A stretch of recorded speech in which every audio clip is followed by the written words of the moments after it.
What is up, guys? Welcome back to the channel. My name is Travis. Of course, you're watching TWA Motorsports, and today I'm going to do what I said I couldn't stand when we talked about this red car behind me that I bought. We are going to be swapping the wheels off the Trans Am. Now, look, it's not going to be a permanent deal. It's just for the fact that this thing runs right now. This does not.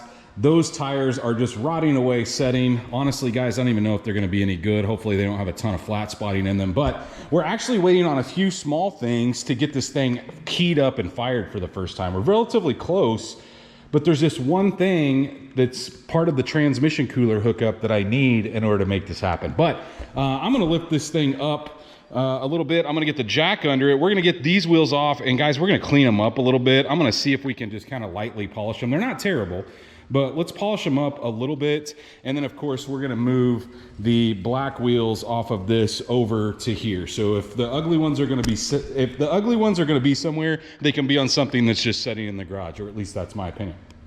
Let's see if we can get this thing up a little, slide the jack underneath. I think, you know, that's the downside of a 4-post lift, is you don't have a ton of suspension access, but I think I can do this with just a regular jack on the K-member. I'm going to use a towel so I don't scratch up my K-member. Get this one up, get the wheels off, go over.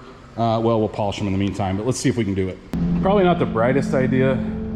It's the best I could come up with to get that far enough off the ground for me to snag the wheels. But guys, look, if you're jacking up F-bodies, do me a favor. Don't jack up on the bottom of the fender like some people do right here. Right behind that, there's a frame rail, and that's what we want to get on. That guy right there. Now this thing has subframe connectors, so it should lift nicely, but yeah, right behind there is a flat spot to lift. Make sure you're on that. Well, I've got one on here and I hate it. And I will tell you that these are quite a bit more narrow, and they're an 18. It's a 255/35 18, and my 17s are actually 275/40 17.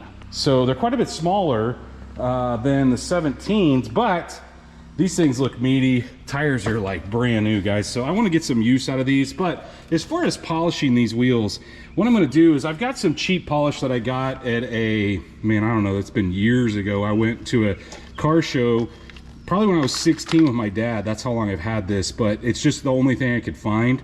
I've got some Blue Magic somewhere.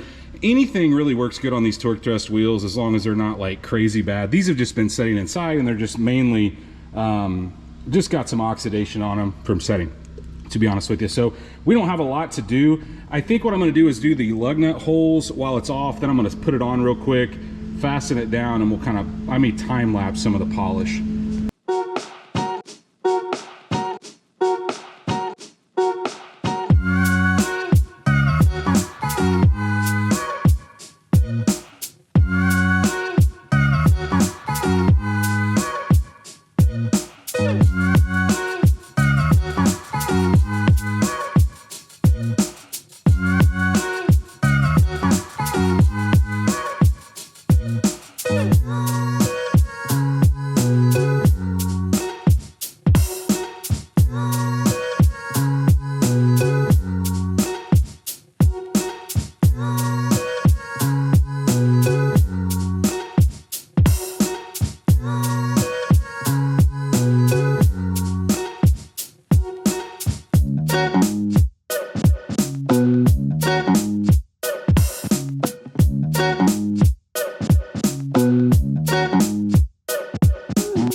So as I was saying, you really don't have to spend a lot of time with any kind of polish on these wheels if they're somewhat taken care of. Even if they're not, the torque thrust, man, it just cleans up so nice. You know, I bought some that were completely wrecked, spent half a day like when they're really bad, and I'm talking barrels and all, it made them look like new again. So, you know, the good thing is they're polished, right? You saw how they got a little dark as you're cleaning them up, and I could do a little better job. I just wanted to kind of freshen them up since they've been setting for so long. But anyway, got this one on. I'm gonna go ahead and do the other one, and then we'll kind of, I think I'll do it off camera because I want to clean it. I cleaned this one, as you can see, rolling it around. I don't necessarily know that I love that method as low as this car is. If it were a little higher, that may be better, but I think I want to clean the next one off the car completely. So I won't show you that. Let's just get the other one on. I just got the last one polished up and the wheels bolted on. Now I need to torque these things.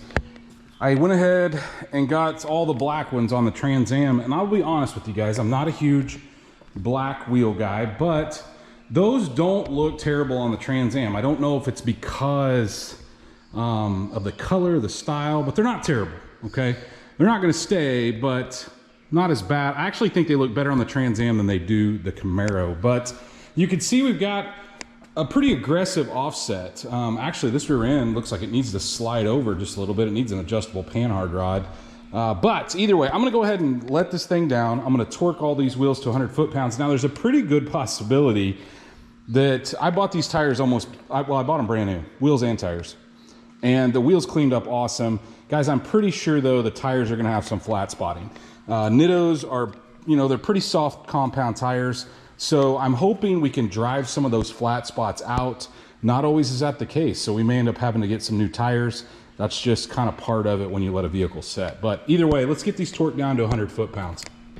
Just got back from a drive. I wanted to get up to like 60-ish miles an hour and see if we had any vibrations from, like I said, flat spotting. I don't have any. It's kind of crazy. Those wheels and tires. Now, I've moved the Trans Am from time to time, so it hasn't set in one spot for a really long time. Actually, on the lift, it's been moved around on and off the lift a couple times. But either way, don't have any flat spots. Now, there's something I want to address that's blatantly obvious. We're going to talk about it here in just a second. But there's one more thing I want to do here.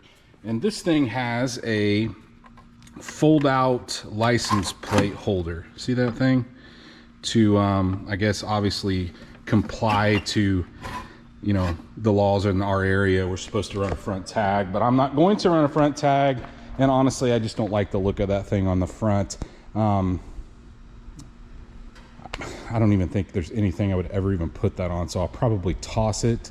But anyway, I'm gonna reach under there and see if I can get that off real quick, and then we're gonna discuss what the next plan is. And I think you guys probably have an idea if you've been watching, you know, this channel very long based on all this stuff in here.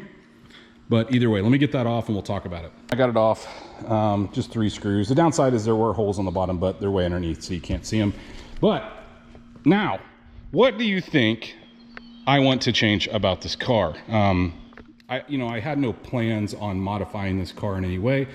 Just needs a few little touch-ups in my opinion, and we're just gonna drive it. So yeah, you guessed it, we're gonna lower it. I just can't deal with these wheels and tires with that much fender gap. And like I said, guys, I know the guy that I bought it from, he couldn't lower it just based off his location. There was just no good way for him to get in and out of his driveway. I don't know if he parked it at his house or somewhere else, but his driveway was ridiculous.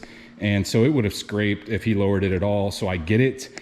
But with these wheels and tires on it, or with any wheel and tire, to be honest, even with the black ones up there that we switched over to the Trans Am, I just don't like that much fender gap. It's just too much for me. Now, I don't want to spend a bunch of money on this thing. So my plan is, if you guys remember correctly, this had a brand new set of UMI lowering springs and brand new Bilstein shocks. So the plan is to get that over onto this car. It shouldn't take me long to do the back. The front will take a little longer, but like I said, I'm not wanting to blow this thing apart. This is kind of a one-day deal, and so I'm hoping to do all that in the next video. So yeah, guys, I am gonna end the video here. We got a few things accomplished. Got the wheels cleaned up. Obviously got them swapped from the Trans Am back to the Camaro, or over to the Camaro. No flat spotting, which is good. We got that front license plate off. So in the next video on this thing, guys, we are going to go low. not super low, but lower than what it is, try to close up some of that fender gap. And then I've got one other part that we'll also be adding to that mix, which I'll explain more in the next video because it kind of goes hand in hand when you're dropping an F-body. But if you guys did enjoy this video, if you think these wheels look better on this car, or maybe you like the black wheels on the Trans Am, which either way they're not staying, but let me know in the comments down below. Of course, like always guys, if you are not subscribed, go down and hit the subscribe button, ring that bell notification. That will notify you every time we drop a video on this or anything else, and stay tuned to see what we work on next.